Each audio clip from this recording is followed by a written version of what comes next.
Informasi pertama pemirsa, Ketua Umum Pimpinan Pusat Muhammadiyah Haidar Nasir menggarisbawahi tantangan mendalam yang dihadapi pendidikan nasional Indonesia ke depannya. Dalam pernyataannya, Haidar menegaskan bahwa pendidikan nasional tidak boleh mengabaikan nilai-nilai Pancasila, agama, dan budaya luhur bangsa.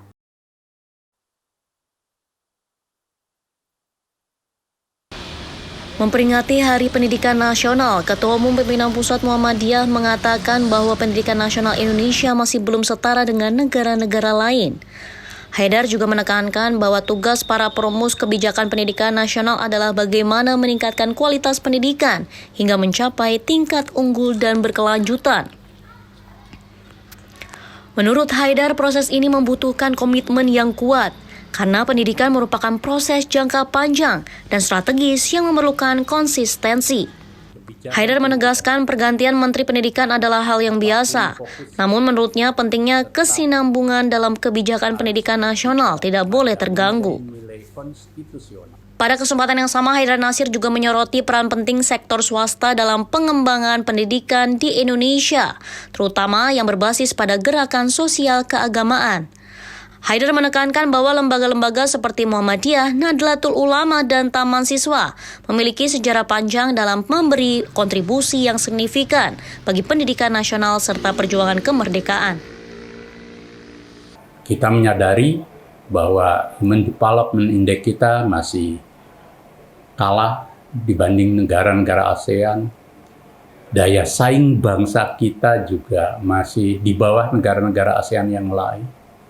Bahkan temuan terakhir bahwa tingkat IQ atau kecerdasan rakyat Indonesia masih dalam posisi ke-113 dengan indeks 78,59. Artinya bahwa pendidikan nasional kita sejatinya juga belum bisa setara dengan pendidikan di negara lain.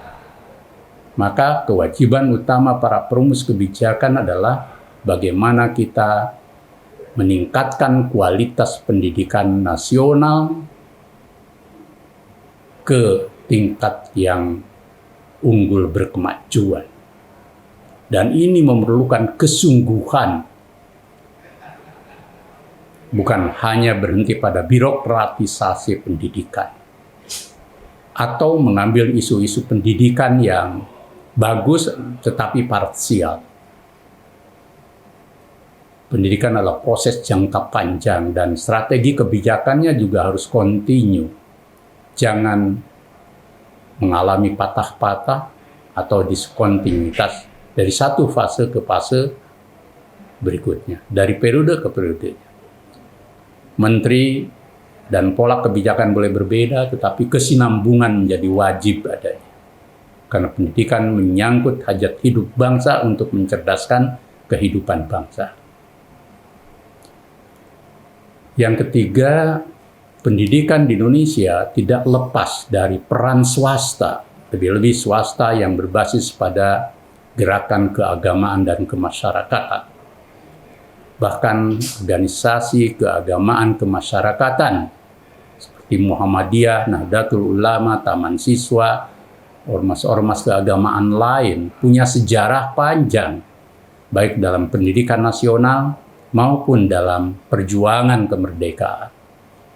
Maka menjadi naif kalau ada pikiran-pikiran dalam perumusan kebijakan pendidikan nasional maupun dalam merumuskan peta jalan pendidikan nasional memarginalkan peran swasta, kemasyarakatan, dan keagamaan.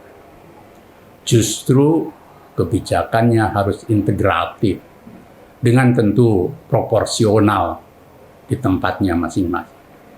Tapi selama mempertentangkan antara pendidikan negeri dan pendidikan swasta berbasis, khususnya yang berbasis keagamaan dan kemasyarakatan, yang non-profit, maka kita akan kehilangan potensi membangun Indonesia dan pendidikan Indonesia secara bersama.